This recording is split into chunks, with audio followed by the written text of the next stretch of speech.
Game number 3, Rengar and Diana being the first 2 banned out immediately. And these have been some pretty steady bans. You know, Diana's been banned every single game so far. Vlad escaped the bans game number 2. I'm surprised he wasn't picked by either team. Yeah, it's kind of, I'm curious what they're planning on doing, if there's something that they don't want to deal with of Vlad now. And Vlad's AoE damage is just unbelievable. Like, he's so easy to win fights with. Like, you don't really have to have that many items to win with Vlad. So I'm trying to think of, if I can think of any team comp that is particularly destroyed by Vladimir. Well, I guess we'll just have to see. But was, not banned out previously. Jace is open. Yeah. So I'm kind of curious whether or not Black is planning on picking up Jace. Like, I don't know if Alvic plays Jace. I've never seen him play it before. But if he does, that would be awesome. I wouldn't mind that. I would not mind that at all, actually. I mean, regardless, we're gonna maybe see Soaz play Jace. I'm assuming we'll see a Jace this game. Well, here's the thing: if Black doesn't take it here, Fnatic will. But the Shen is still open. Black is gonna stick with that. I would expect Fnatic to grab Jace here. It is you can't let him go by. This is the perfect opportunity.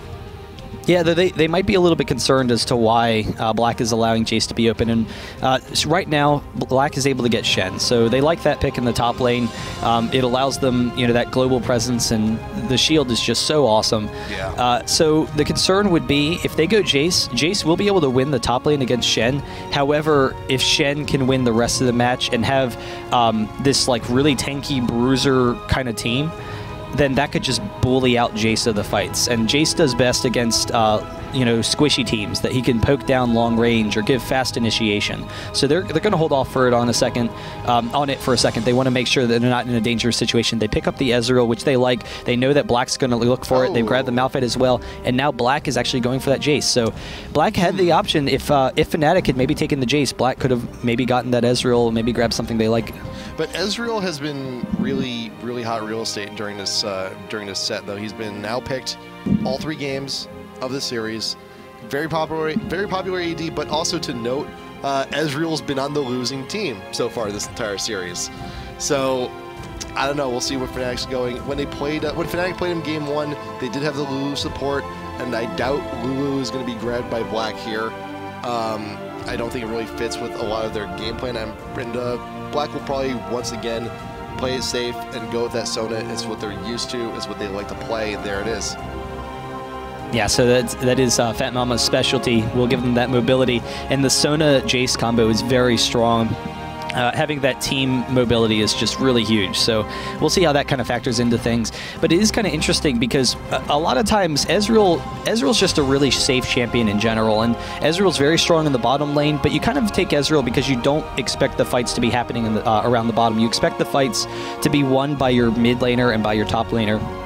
And so other, Corki and Graves, if they snowball early, then they can both really uber carry, whereas Ezreal, he can as well, but not to the same extent. But in these games, we've noticed that the fights, the Corkis, the Graves, they're the ones who've been getting fed because the fights have been, down near that bottom lane, and Ezreal hasn't quite taken full advantage of it, despite his early game strength, since he is an early and mid-game AD carry. So... there is. I was just about to ask if you think we're going to see the Lulu, and there is the Lulu. Riven going to be going up top lane here. Well, actually, no. Riven and Malphite are very flexible, so we're not going to know which one's going top and which one's going jungle until we hit the loading screen. But yeah, we saw game number 2. Riven was picked in response to the Rumble, and we saw how that worked out. But there is still some flexibility here from Fnatic, and their mid AP has still yet to be picked. Yeah, they do have a lot of options here. Morgana would work very well, and we saw how Face Roller was able to use Morgana pretty effectively in the first game. And it would be kind of slapping Fnatic in the face because they're just throwing their same comp back at them, because that's what Fnatic like to run. They would run the Jace with Morgana and Sona, and they look for picking people off, but also that mobility. So Fnatic, you have to imagine that they know exactly how to deal with it. They go with the Lux. Oh, please say lock in. Oh, I hope lock so. in. Nah, don't toy with my heart. We've seen Azubu Frost play Lux in the mid lane, and it's been really cool. I'm not sure that they have the team for Lux. But Lux does work well with Jace. It's just that I don't see Lux doing well with Shen. And there's the Morgana. Okay, Morgana makes a lot more sense. So Lux, just going into it real quick, Azubu Frost, they had played Lux some. They beat Azubu Blaze with Lux. And the best thing about it was Templar in the jungle was playing Skarner, and he was so strong. Like, he was able to, you know, roam around the map and look for kills. It's magic. It could see a Malphite mid. Yeah, it could be. Rumble, somebody's... Rammus, somebody in the jungle. Been a while since we've seen Rammus. Hecarim in the jungle. He's a pretty good dude too. But yeah, if they pick a jungler here, then that pretty much seals the deal for AP Malphite mid, which is... It's still somewhat uncommon, but you do see it on occasion. Yeah, no, they do have a couple of options. No, they're trolling us. Orianna is really the smart pick, though. We said that the previous match, when they had the Ezreal Lulu combo and the Malphite, Orianna makes sense in that comp because it is you know, those shields really work well, but it gives them poking potential, it gives them kiting potential, it gives them great initiation. It's just an all-around strong comp. Yeah. But we'll see, you know, how they can do with it. The pickoff potential with Morg, though, that hard pickoff with the snare could be very strong. They have to worry about that. So we'll kind of see how they factor that in. But you know, the Sivir is intriguing because you do see Sivir occasionally, and it seems that whenever you see Sivir in a game, she just takes over. You know, she has the shield. She's very safe. More mobility. They have 3 champions that give their team that team mobility, so that's going to be absolutely ridiculous. Like, if they all burst their movement speed abilities, then their team is going to be running down the lane at like 700 movement speed, chasing down whoever's in their path. But I don't know. That's going to be kind of interesting. Almost makes you wish that Black took Hecarim then. Yeah. But one of the things, you know, with the Sivir pick is that when you do see a Sivir pick, it usually means that you have a lane, you have an AD support lane that's looking to push, and you know, we saw that a little bit game 1 with the Corki, and you know, you did have Corki. He was able to get out of a lot of those fights with Valkyrie, but Sona unfortunately was left behind. So I wonder if they're going to be looking for the same push strategy again. But the thing with Sivir too is that she can, you know, still contribute to huge team fights from a range with the Ricochet, with the Boomerang Blade, and I think the Malphite pick put a little bit of a scare into Black. So I think, you know, that's there to help mitigate, you know, some of the initiation damage from Fnatic, and hopefully Sivir will be able to make a difference. But yeah, the ult is going to be amazing in this composition also. I'm curious how Black is going to run this game, because they do have a very strong pushing team. Jace is very strong at pushing. They have good wave clearing. All 3 lanes, Sivir, Morgana, and Jace, are all very strong at wave clearing. So they're going to look to constantly pressure Fnatic in this game and try and take those early turrets. However, they do have to watch out. You're talking about the Malphite versus the Sivir. Well, Sivir's big weakness is that she's a short-range champion. Also true, yeah. She's only 550 range, which isn't that big of a deal, but when she doesn't have any hard escapes, that kind of leaves her vulnerable. She doesn't have a Tumble or, you know, Valkyrie or anything like that. But she does have the shield, so that'll protect her. And then the movement speed from both her ultimate and also her passive is huge. So really, they're best in smaller team fights. Not that big, you know, AoE fight where Malphite gets the initiation and potentially takes down Sivir. Though having both the Sivir shield and Morgana shield could work to counter that out. Like, she could be protected there. So that is going to be kind of interesting to see how they can, you know, control those fights there. But really, Black is looking for an early advantage. They're looking to push aggressively on Fnatic, take some early turrets and whatnot. Mid, not going to happen quite so much because Orianna is just such a beastly lane. XPK should be able to bully around Morg a little bit. But the other lanes, that could definitely be a concern for them. Yeah, and if things start going into the mid game, into the late game, it's going to be a rough time for Black to get the initiations they want, because Fnatic is running double cleanse. Ezreal and Orianna are going to be very safe from a good chunk of the CC. That's a great decision. That's a huge. That is fantastic. That's because you got Morg ult, you got Sona ult, you got Shen taunt, and I think, like, ideally in the perfect way, you're not going to see those stacked up against each other. You're looking to chain them together to get the maximum amount of CC you want. And Ezreal, he is the great escape. He can shift out of those fights, but the cleanse on Orianna in a pinch, cleanse. Ult can completely disrupt the fight and turn everything to Fnatic's favor. Well, the big concern is really for the cleanse is earlier on in the game. They don't want to allow Morgana to bully them around. And if that's kind of one of the strengths of Black's team is individual pickoffs. They want to just grab one person at a time, kind of like in game 1, that Morgana-Shen combo. You know, it is Shen in the jungle this time, so that's kind of a little bit more difficult, but they can, you know, just try and chain CC, grab one person with the snare, grab one person with the ultimate. So that cleanse kind of counters that out a little bit. So, you know, it's a smart decision. I'm kind of curious how Riven's going to do in the top lane, because Riven versus Jace, I haven't seen that matchup before, but Jace definitely has a huge advantage there. But we saw how strong you know, Riven was in the previous game. We saw how well Soaz did as Riven, and Riven's been one of the champions he's played for a long time. Even back when he was with Against All Authority, before he was with Fnatic, he played those kind of bruiser assassin kind of champions. And I don't know, it'd be kind of interesting to see, because Riven has the kill potential against Jace, but I feel like Jace is just going to slowly harass her down, and then if Riven ever tries to get in range, Jace just switches to melee, knocks her away, batters up, get out of here, and it's going to be difficult for Soaz to try and snowball on that. Yeah, but Riven does have the one thing going for it. That is the shield. Top lane can be protected a little bit from all the harass coming on in, but you don't usually see many Rivens looking to max out shield first either. So it's going to be difficult for Riven to actually get in. If Riven maxes shield first, that's already a win for Jace. Right. Riven needs the damage from her Q. There's just no way that she would go otherwise. But it does open up the possibility that Jace could just spam his Qs onto her and just slowly wear her down. Or even if he just pushes her underneath the turret, then he can constantly push Riven into the turret, and then Riven will be struggling to farm against the turret. Though Riven has enough damage, she should be able to farm, but it'll force Soaz to make a decision between farming and taking harass from Jace, or going after Jace and missing him out on farm. And that decision could put Soaz behind. Fnatic not going for aggression here. Possibly not. I don't know. Not quite sure. Well, did you have everyone mobilizing? You do have Lulu. Probably going to get a ward just defensively. Nope. Okay, so yeah, so this deja vu then. Everyone camping up into the Tri-Brush is erased. Orb out in front first by XPK to get the vision necessary. That is a huge, huge benefit of having the Orianna Orb there. And you'll see, sticking right on the corner, red arrow. That ball's about to come back. Just wanted to get the maximum time allotted. Nice ward also on the Tri-Ramp from Fnatic. They're going for it. They want to make this invade happen, and the Orianna Orb is an excellent tool to lead the way on everything. Fnatic wants this red buff. They want this red buff bad. Yeah, Fnatic is very strong, both teams are very strong at level 1, but it's really interesting to see how aggressive both teams are, recognizing what's happened in the previous games to get immediately out of base. And sometimes you see there's stragglers, or someone doesn't get out of the base quite as quickly as they need to, and it leaves them vulnerable.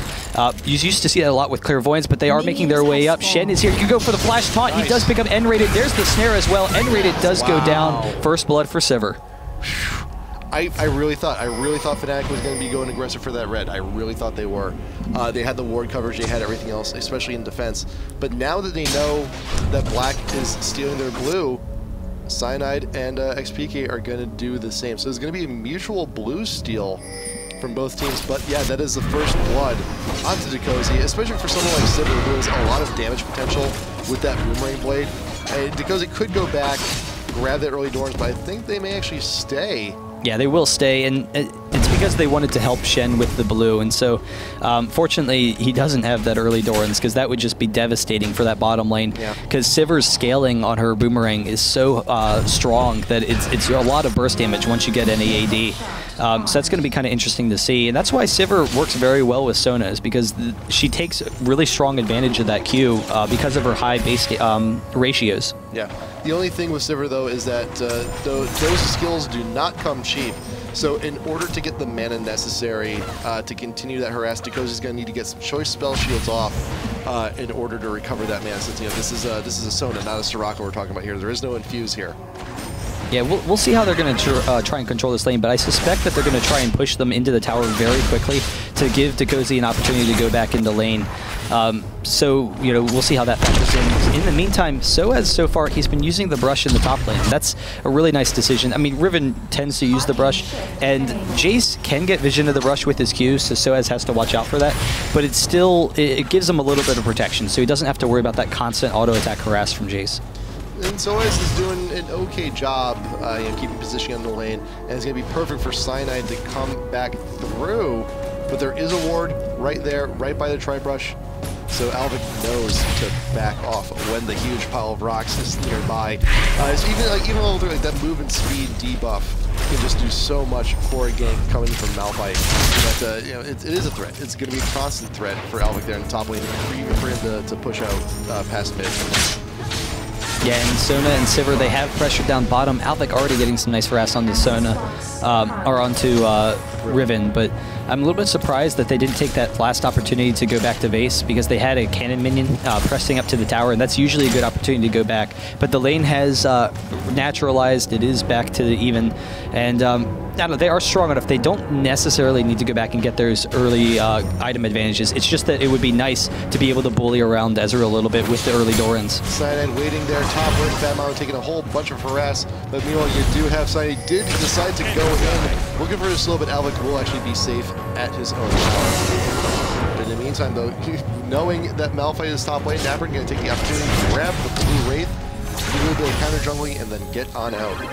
Yeah, and so far, Sivir already has a 10 CS advantage without really a lane advantage. Shen coming in, misses the taunt though. XPK, what a beautiful dodge, just barely getting out of there, is very low. Takozy as well, almost going down. The Mystic Shot can't quite get him, but Fat Mama isn't going to be so lucky, so he does go down.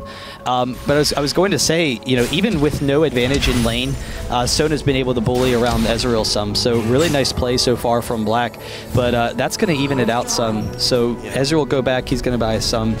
Sivir as well, and we'll see what they come back with. 2 Dorans for Sivir, probably the same for Ezreal.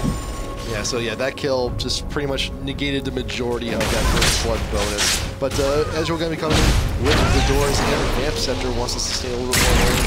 Maybe going for Bloodthirster, or just or even just having the lane sustain. Just lane sustain. He could do. I mean, he could go for a Bloodthirster, but it's versus Sona, so Sona already gives Sivir a regen advantage, whereas Lulu doesn't. So Lulu has the pushing power, has the dueling power, but the Vamp Scepter will allow him to stay a little bit in lane. I was wondering, I was watching Alvic actually for a second, and he missed a CS there, but he was kind of just standing around not attacking anything. So he actually said that his he's having an issue right now where he can't attack. So we'll see, you know, what's going on, and hopefully everything can go back. If you actually go back for a second, we can try and watch and see if we, you know, notice it, because I thought it looked unusual for a second. I was trying to figure out what was going on, because right there it looks like I was like, what is he doing? He's not. That is odd. So hopefully he's okay. I'm actually gonna step out real quick, and we'll hopefully get this settled. Yeah, so we'll see. We're going to be going back to the pause in just a second here. But yeah, Alvic, if he's having any issues, he's going to reconnect just to see if that solves any issues. But we're still early on in. We're on to the 6th minute. It is 1-1. The gold is pretty close by. You do have Fat Mama looking to build those wards, looking to work towards that Field Stone. N-rated has not backed yet, but is pretty low, should do so pretty soon. Cyanide got that Field Stone working for his GP10s. Naprin only got the Ruby Crystal, does not have that Heart of Gold quite yet. And you also look at the farm in mid, quite even. The farm in top, quite even. Things are pretty even across the board here just to start on out. And a reminder, this, you know, this is game 3, so the winner here will be moving on to the round of 4. So just waiting to see if there's anything going on, if there's any other possible issues that we can resolve. But we should be back in just a moment. Also talking a little bit here, because we've seen Shen quite often here from Black. And they've had, you know, they had great use of the Shen ult game number 1 with the Rengar stealthing on in for all those jumps. But there's not enough of a strategy here for game number 3 to utilize the Shen ult in that fashion. But we'll see where it goes. Game on pause. Alvic is back in. Can he auto attack now? No, he can't. So basically what they want to do is just try it out a couple of times. Pause, unpause, try and restart the computer. This game might have to be restarted, so hopefully not. Hopefully he can, you know, figure something out, you know, if using abilities or something can break it. He's just right now trying to fix it, because you can see he's still... No, there he goes. He can auto attack. We got it. Or that might have been... I mean, he had his W attack. hopefully that works. So yeah, they paused because it wasn't working, but then it just did. So he's like, okay, let's go for it again. What do we do now? Does he have it? Yeah, he's back. Okay, he's good. Okay, we're good. We're fixed. Huzzah! Okay, so we're good. Resume. Game on. It's gold. That was actually the issue back at Face-Off. That was. It was Ari couldn't auto-attack in the one match that we had to restart. Yeah. So I was hoping that wasn't going to happen again, but they are back out of it. Cool. Cool. So back up to live, fast forwarding through the pause data. There we go. Back up to live. So as still pushing the lane pretty far up against Alvic, but because he's still looking to be aggressive, despite both essentially getting Fat Mama killed in that last one.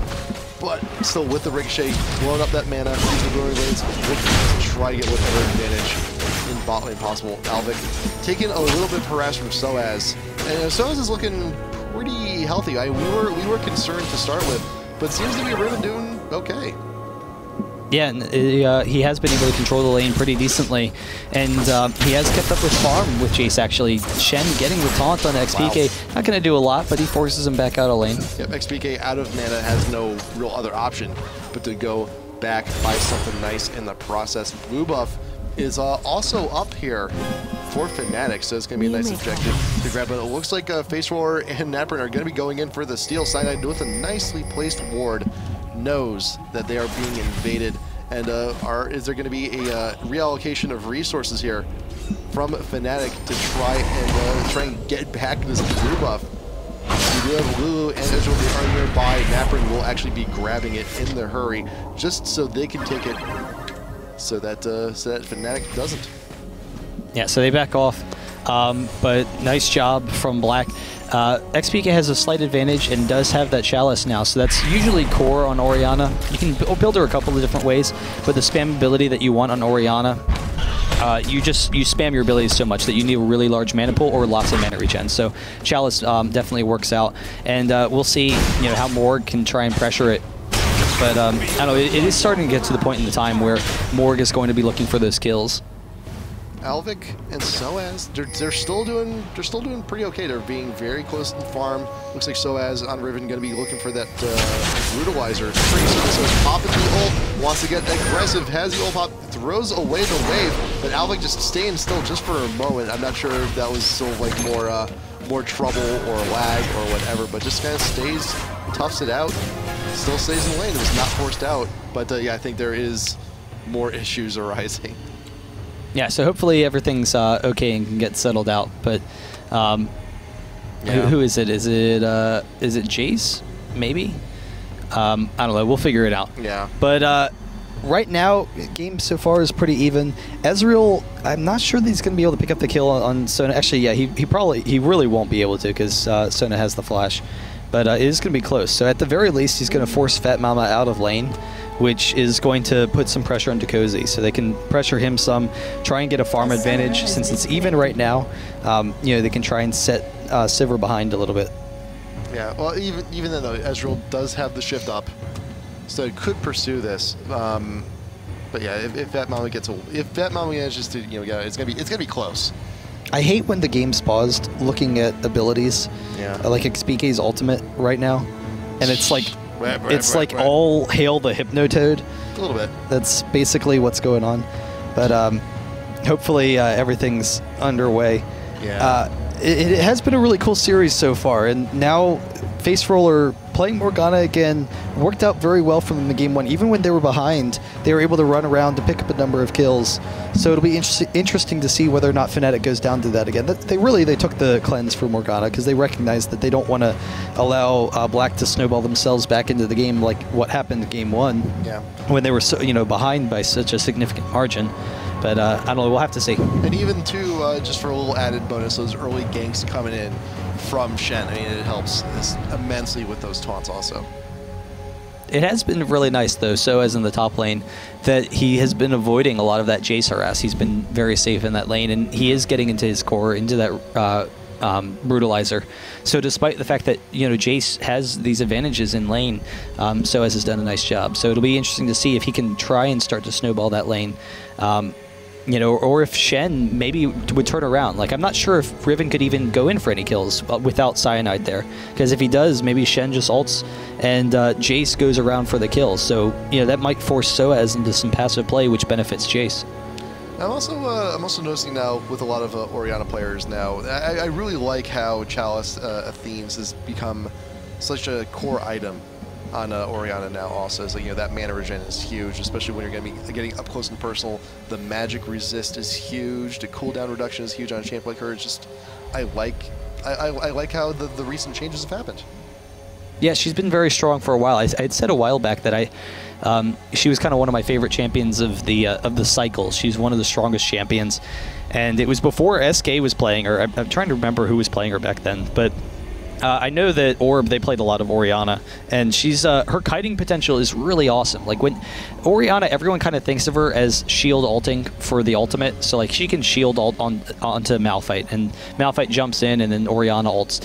But her biggest strength is when you have those long fights that break down, Orianna, her kiting potential and, you know, mobility and whatnot. You kind of saw it earlier when they were ganking Orianna. She used her W to give her movement speed to juke forward before juking back. Like, that was a cool thing. The Morgana bind, or it was the Shen taunt coming in behind, and he juked forward to get out of it. Like, that's a very unusual thing, but that's kind of what Orianna has. She has that long kiting potential, and she has long range poke advantages. Her Q, it is fairly short range. Like, it's not as long as you would hope, but it is long enough to get the job done. So hopefully we will see the unpause soon. Alvik is having a little bit of difficulty auto attacking things as Jace. Had a little bit of a resolution earlier after a quick relog back into the client, but he's currently restarting his computer right now. Hopefully that will resolve things soon. Talk a little bit about Black. Fat Mama this entire series on that Sona. Actually, I want to look at the past history for Black also to see what have they actually really deviated from that. You saw some Alistar play versus Game Hoppers. Had a little bit of Blitzcrank play also. So, you know, the variety of support champs they do play is there. It's just for this series in particular, deciding to stick with the Sona the entire time. Sorry, I was looking at something else. What were you saying? Sona on Fat Mama this entire series. Yeah, I mean, that's his most common champion. We said it coming into game one, that Fat Mama, he plays a lot of Sona. Yeah. It's his most common support. So, you know, that definitely, it works with their team. It gives them the mobility they want. It gives them a strong bottom lane. So it's just a strong champion overall. Mm-hmm. And then, you know, we've also talked a little bit about Fnatic, and this is the first game in the series that they are without the Nunu. Yep, no, that's true. The Nunu has been very strong in the past. Nunu is one of the strongest supports and jungler in the game right now. Mm-hmm. You know, his snowball, he's been able to zone the AD carries pretty effectively. His ultimate has been able to create separation in fights. All right, Alvik's back. Everybody cross your fingers. Let's hope things are okay, fine, and working. I'm not going back to chat after that. So we'll see. We'll see if Jace is able. We'll see if everything is fixed at this point once we get this unpause underway. You know, if you're just joining us now, we had Jace Alvik had a few issues, and this is Game 3 for IPL5 Qualifier number 3. Unpause. Fat Mama is still being pursued there, but yet. Be a little bit of a split attention from Ezreal, so we'll get away. Is Alvik okay? Can he? No. Nope. I don't think so. Yeah, so we'll see what happens there, but it doesn't seem like he can auto-attack. Yeah, so Naprin did ult down bot lane to help protect Fat Mama and Dekozy. It did have Wu actually getting very low, but you see, you know, actually Morgana's face was making his way on down. But we do have a little bit of an issue. This is, yeah, I don't know. We'll have to see what we do from here. All right, we'll be doing a quick commercial break. Yeah. We'll be right back shortly as we try and get this game underway. Yeah, we'll probably have to remake though, which is unfortunate, but yeah, we'll hopefully figure out what's going on. Yeah, we're gonna get a quick pause here. We're gonna continue on the pause. We're gonna go to a quick commercial break, as to see if we can't resolve this issue, but we'll be back in just a moment here. We got to do it on an unpause. Alvik, is he going to be okay? He's got the attacks in melee mode. Can he fire with the gun, though? Meanwhile, you do have the kill from Napper going down bot lane onto N-rated. That Shen ult doing quite a bit of work there. Ezreal was not with, he had to retreat. He was way too low to do anything. And XPK there in the mid, noticing that everyone's down bot, is looking to pressure down that tower. So we've established that Alvik can actually auto-attack while in melee mode, while in the hammer mode. So it's just a matter of once he gets to the gun, that's where we had the issue. So I think for the most part things have actually been resolved. I don't think there's a commercial break necessary now at this point. Hopefully it works though, because it worked a second ago and it seems to be working intermittently. It's not like it was fixed. It worked temporarily. So hopefully that's okay. If that factors in later in the game, that's going to be really bad. Yeah. I don't know. So we'll see how they deal with it. Yep. So there is the hammer. The hammer does auto attack. It does actually work. It's just it's just the gun jams up. I guess well, I guess that's what happens when you make your own weapons. God, sometimes. I swear this doesn't happen. This never happens to me before. No, hey, things do happen. I mean, it is a living, growing game. You know, things like this are bound to happen. You know, after you've had so many tournaments, so many matches. I was referring to Jace. I get it. I get it. But Sivir chasing down N-rated here. I'm slow. Had the shield as well, so is pretty safe there. I can't believe it took me like a minute to get that one. Cyanide sneaking down here. Bot lane does sneak into the brush, looking to get the jump onto the Cozy. With that level of surprise, it's going to be hard to get the spell shield off when you want it. Fat Mama staying in the brush, but that is warded. Ult is up and available. Napper making his presence on the lane. Going on in for the ultimate. The Cozy getting chunked out huge with Soda ult in response. Will the Cozy be able to get away? I think so. Wu getting very low damage. Looking to retreat, but the red buff will be passed on to the Lulu.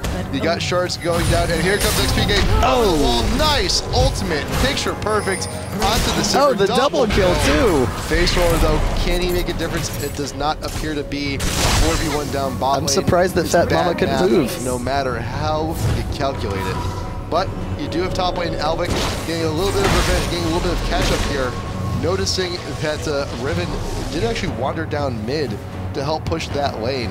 So Jace is going to get a little bit of farm off this, but still has 3 dead champs in bot. Really cool play by XPK, getting the long-range Q. Alvik is going to get some damage on this turret, but he has to deal with Riven now, and Soaz actually activating the blade. Can he pick it up? Nice. He's going in after Alvik, and Alvik taking some damage there, gets the knock away. So Soaz not going to be able to pick him up, but he does get him pretty low. We were talking a little bit earlier about Soaz and angles, and how he's approaching his fights, and the Q, angled the Q so that when the third hit hits, it actually bounces up Alvik closer to the turret. Yeah. Nice math there. It is interesting that even though Jace gets the knock away, Lulu and Ezreal are going to chase down Dakozy here. If Lulu gets that red buff, they can maybe pick this up, and Lulu does get the attacks, but Shen turning it in as well. Lulu, just trying to pick him up fast enough. Naprian is able to take down Ezreal, and N-rated trying to get out now. Should be okay, but if they can get another taunt from Naprian, they won't be able to. But it is interesting. So we were talking about the Jace versus Riven matchup, and how Jace can get that knock away on Riven when Riven goes in. However, Riven's getting the damage first, and has the disables to get off that damage. So as a result, Jace isn't able to get the full knock away. N-rated does almost go down, but Naprian can't quite pick it up. The flash away, and Cyanide trying to chase him down. He's actually kind of pinched with Orianna here as well, but he is going to make his way down. He should be able to get out. The taunt, the dash should be back up pretty soon beside with the slows. Nice orb, nice timing into back from Cyanide, and it's going to be no big deal. XPK can also look to follow up with the kill on the Fat Mama. Also, the ult keeps her behind just long enough, and Cyanide something, anything, or game over. Yeah, very cool play. I love Orianna. Orianna's playstyle is so cool, and XPK playing her to perfection, keeping an eye on Ocelot. His Orianna play at Gamescom was just phenomenal. But it is interesting. I was going to say that Jace, even though he can knock away Riven, Riven's already getting the damage out, so Riven's able to exchange damage very effectively with Jace, and that, as a result, Soaz has been able to keep even in that lane and actually pull ahead of him. So that's, you know, really interesting to me. And Fnatic as a whole is pulling ahead of Black right now. They're really just pressuring them a lot. 4-0 on XPK right now. He's just, you know, unstoppable. He's just such a beast. And Orianna's range is just, and mobility is very strong. As a 3K lead here for Fnatic over Black in this game number 3. And it's rough when you have that kind of advantage like this early on. We're just about to hit 15 minutes here. And that is still enough of a lead for Fnatic to carve out something more here. You saw Dekozy getting very aggressive in the lane with that Mama earlier, but now the shift of power has happened. Fnatic, they can push around bot lane with this Orianna roaming and with Cyanide, you know, focusing a little bit more on bot. Base Roller, he's not doing a whole lot, especially you really can't because you have an Orianna not only 20 creeps ahead, but also 4 kills to the name. That's about 80 creeps when you translate, you know, the gold and the experience. It's quite a bit. And top lane, we discussed it a little bit before, Soaz is getting off all the damage first in those exchanges, as you can see. It's a rough time for Black here in game number 3. Yeah, it's interesting to me that Fnatic, they're winning without even having those aggressive summoners. They don't have, they have the 2 cleanses instead of another exhaust or ignite. And Soaz coming in once again. Albert gets the knockback. It is in the wrong direction. And now Malphite has him pinched. A really great turnaround. Albert just barely able to get out of there. Really cool play. He's running away. It's just like, oh crap, that's Malphite. You have the ult from XPK in mid. The damage is way too much. Face Roller. The spell, the shield, the magic damage shield isn't even enough to reduce all of the chunk damage coming from XPK. Yeah, and that's the interesting thing, is usually you need those aggressive summoners, but they're not behind because of it. They're not behind because of those cleanses. The missed ult on Sona, though, Fat Mama very close to going down. Flashes just barely misses that Ezreal ultimate, and Shen coming in as well, but they can't quite pick it up. But Orianna's coming. Again, deja vu here, looking for the orb for damage, gets the shield for the orb recall. Should be doing it, but Cyanide with the ult does not get the Cozy, but does manage to get Naprin, which will allow time for Ezreal for the auto attack damage to come in. XPK with the kill on the Sivir and barely living off of that one. Nice play from Fnatic once again here in bot. Yeah, and it's I mean, they have enough sustained damage. They have the damage to win those longer exchanges, that it doesn't matter that they're missing those aggressive summoners. XPK just getting the coordination on those Orianna skills is just so cool. He's able to just queue in and out and, you know, easily take control. It'll be interesting to see if he can keep it going, maybe pull off a hat trick or 2. Yep. I'm also looking at Naprin right now in his build. He actually went for the Ionic Spark, which is something you do see on a lot of top lane Shens for the pushing, but he's not really doing a whole lot of that there. He's more reactively acting to Fnatic when they go for those ganks, when they go for attacks, and I'm not sure how much use is going to be for the time being. Well, it's fine in the jungle as well, because Shen's biggest weakness in the jungle is his speed. He's not very fast, and that's always been his weakness. Yeah. He's such a slow jungler. And a lot of it has to do with the fact that he has good single target damage for killing buffs and stuff, but he has no AoE clearing. So the Ionian Spark gives him that AoE clearing, so he can keep up and continue to farm. It's kind of like, what else is he going to be buying? There's no, you know, core items for Shen that you're expecting, and you're like, oh, he needs to get this item. Well, I think, with all this magic damage coming in from someone like XPK, as we just saw in Face Roller, like I would actually kind of like expect like a Wit's End even. Yeah, Wit's End is very good too. It is a very common build. Wit's End is very strong on Shen in the jungle. Yeah, it's just that Ionian Spark does give him a little bit more AoE clearing. Still looking 18 minutes now passing. The lead for Fnatic keeps on expanding. 5K now, up from the 3K from just a mere few moments ago. XPK in the mid with all the pressure down onto Morgana, takes out the mid tier 1 and rated, still trapped in the bush. Dekozy looking for something. And you see Naprin, he's been doing this quite a bit, staying behind the tower, waiting for the opportunity to sign, come down in with the ult to match Fat Mama. Talk from Naprin, not going to be getting the Malphite, only the Ezreal, because he's still in the back. Blue ult, keeping Cyanide big and happy. Naprin, the damage might be a little too much. The shield, and rated takes out the Sivir. You got Cyanide taking out the Shen, and once again, bot lane is just an absolute massacre. Yeah, almost unkillable. They can't put any pressure on the Malphite. The attack speed slow from both Malphite and Ezreal is too much to deal with. And the movement speed leech to counteract the Sivir ult. Yeah, so it does, that actually is a really good point. You know, so they were able to easily chase them down. They have an 8k gold advantage at this point. Like, it's just so tough. XPK, is that a surrender? Or, it's not even 20 minutes yet. I know, but like, are they like in chat surrendering maybe? That's weird. XPK wasting the flash. He's 6-0-0 at this point, though. Yeah. He's so far ahead. 8k now surpassed. Someone's telling me, by the way, that Ocelot taught Orianna, or XPK taught Ocelot Orianna. So really, I'll throw that out there real quick. Because I have seen XPK's Orianna before. I was just when I joke about how strong Ocelot is, it's because at Gamescom he was unbelievable with his Orianna play. Yeah. So definitely cool. I thought you were gonna say Orianna was awesome with her Ocelot play, which I don't know, could also be. Orianna's Ocelot play is pretty good. None. So as peeking on into the jungle, Face Roller wants that blue, but so as there's too much pressure coming in from Fnatic at this point, it's a risk just to take your own buffs now, being this far behind, almost nearly 10k. Now looking for damage, so as with the stun out front, look at all the damage Riven does to Shen at this point, has no choice, has to taunt to dash away just to get safety, just to prevent the death. Face Roller can also not get the initiation here because there's pretty much no mana on Morgana right now. Fnatic recognizing the lead they have now are actually starting the 20-minute Baron. And with the shields, Malphite's actually taking a lot of damage, but with the shields they can help negate some of that Baron damage and hopefully not wear themselves down that much. They are getting kind of low though, but the Orianna ultimate turning it around. Malphite with the follow-up, they easily pick up a kill there, and now Sona in the dangerous spot as well. And N-Rated goes back and he makes sure that they keep the proc on the Baron.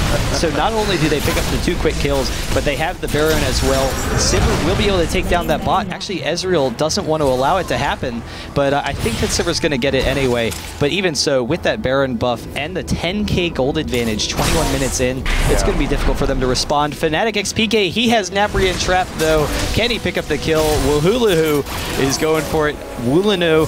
I'll ask him how he says that name. I just think it's a funny name. But Dekozy doing this push here in bot is really just an absolute desperation move, hoping that, you know, on a wing and a prayer, that the rest of the team can just stall Fnatic long enough to possibly have Dekozy grab an inhibitor and then get out of there, but no. Cyanide will make his presence known in the bot. We'll get out of there. Face Roller can't even get the second proc of the ultimate off. Like, he heard the breath and then he just saw Morgana fall immediately.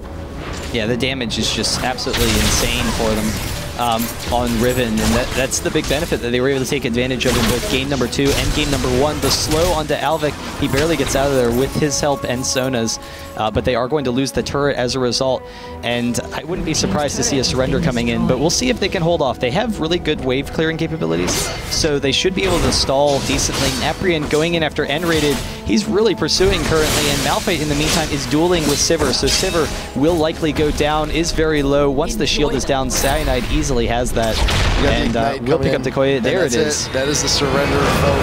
Fnatic gonna be taking the series 2-1 versus Black, moving on to the round of 4, and they'll be facing off against the winner of SK and Mega Shock. Man, if SK moves on, it's like, where have we seen something similar to this before? Oh, okay. Yeah. Yes. Yeah. Oftentimes before Gamescom, any number of times. Any number of times. Any number of times. But yeah, so that's going to be, you know, exciting to check out these two teams. No, they didn't play a Gamescom actually. Oh, we didn't? No, they didn't. Oh. Because Fnatic, who did Fnatic lose to? No, they did. They did. But see, now I'm getting paranoid. It's like, now do I? No, Fnatic played M5 and CLG EU. They didn't play at that's Gamescom. Right. That's right. They didn't. My memory is just so. Yeah, no, they didn't play. But even so, you know, 2 really strong teams. It should be exciting to see how Fnatic does. SK versus Mega Shock, you know, that's going to be an exciting match as well. Yeah.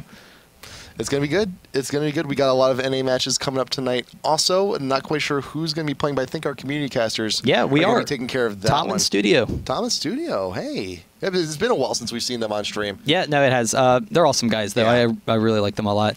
And I just realized what shirt you're wearing, because it's one of the few shirts that I see that shirt, and I really like it.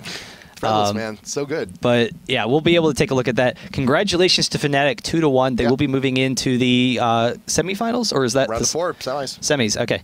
So they will be moving to the semifinals for the IPL5 qualifiers. Definitely going to be exciting. Yep. And remember, we mentioned before, we're going to mention no game glitches. Hopefully not. Mentioned before, we're going to mention it again. IGN.com/IPL5. If you're thinking about coming to the show, you might want to buy your tickets now because ticket prices are as low as they're going to get. If you buy your general admission, we'll give you a beta key for Shoot Mania. If you buy a VIP ticket, we'll just straight up give you a full copy of Shoot Mania. There are a lot of other bonuses, a lot of other great package deals in that. Also, if you're thinking about it, if you're thinking about coming, go ahead, buy your tickets now. Yeah, so we'll take a look at that, guys. IGN.com/IPL. Like you said, click on the little icon. It's always always a cool thing there. But yeah, so that's it. I think we're good. We'll try and keep you updated and have fun. Yeah, we'll keep you updated. Our Twitters are right down there. We got Twitch, YouTube, Twitter, Facebook, all of that info that you need. Always be sure to keep up with everything we're doing here at the IGN Pro League. And hey, we're going to be back later on tonight with our NA qualifiers and our community casters. Until then, we will see you guys next time.